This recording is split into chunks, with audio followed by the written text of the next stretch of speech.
So বাবা ভোলেনাথের নাম নিয়ে গাড়ির গেটটি খুলে আমরা ভিতরে বসে এখন গাড়িটি স্টার্ট দেব।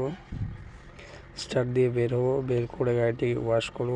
তো দেখো বাবা ভোলেনাথের নাম নিয়ে বেরোচ্ছি আমরা এখন।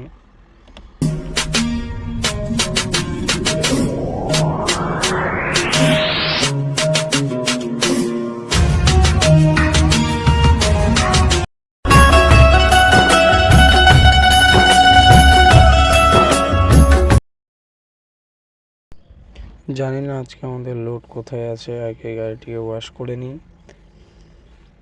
তো দেখতে থাকো। ফাইনালি এখন গাড়িটিকে বাইরে বের করে নিলাম, তোমাদের শো আপ করার জন্য ভেতরে ইন্টেরিয়রটি দেখিয়ে দিচ্ছি। দেখো কেমন লাগছে।